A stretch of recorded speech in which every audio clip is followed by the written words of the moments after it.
Ron, can you tell us why it's the Undoing Racism Community Organizing Workshop? Yes. Well, I want to always emphasize that this Undoing Racism training, it's not just about talking about racism in a vacuum. The reason why we do Undoing Racism is to become effective anti-racist organizing.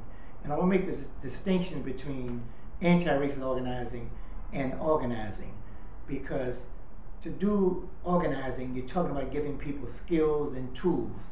And anytime you're dealing with social change, social work, social justice, you need skills, you need tools. We've been taught too much to operate strictly on skill for social change. You got to have a balance of both of it. To talk about anti-racist organizing, it means you're operating with skills and tools, which also have some principles to guide your anti-racist organizing. And some of the principles that guide anti-racist organizing is you must understand how to develop leadership development. And with leadership development, you must have accountability. You got to have both of those together. You must, to do anti-racist organizing, you must understand you got to have culture. You understand you got to have a network. You got to build a net that really works. You must understand history.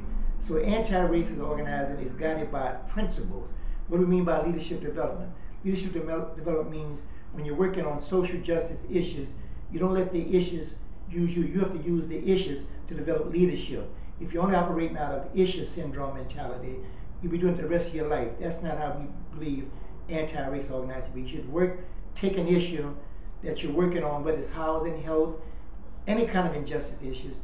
You use that issues to develop the strength of the community, bring out all his or her abilities or skills.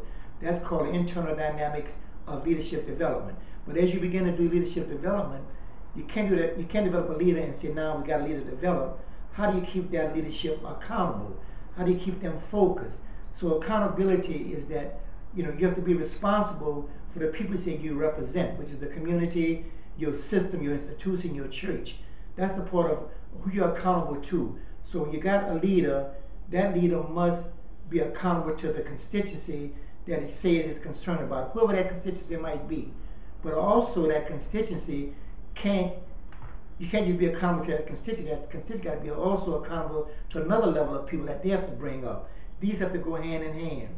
Also, one of the anti-racist principles that you must understand that culture is life, and I don't care what area you're in.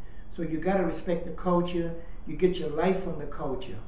History, not that you stay stuck up in the history, but if you don't understand it, you will repeat it. So you must understand the importance. If you don't know where you're going, you must know where you come from.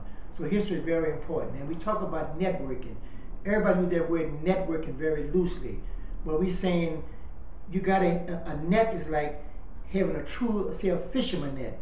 That's why a fisherman works so hard to mend their net so nothing gets through it. So we have to understand in networking and organizing, you got to be that tight with your net so we don't lose people in the process. We got to build a net that works, and don't use that word very loosely. So these are some of the principles that we see helps you do anti-racist organizing. And anti-racist organizing brings humanity into the work that you're doing. You're not just reacting and doing all this technical work. So that's this, as we see the distinct difference in those two.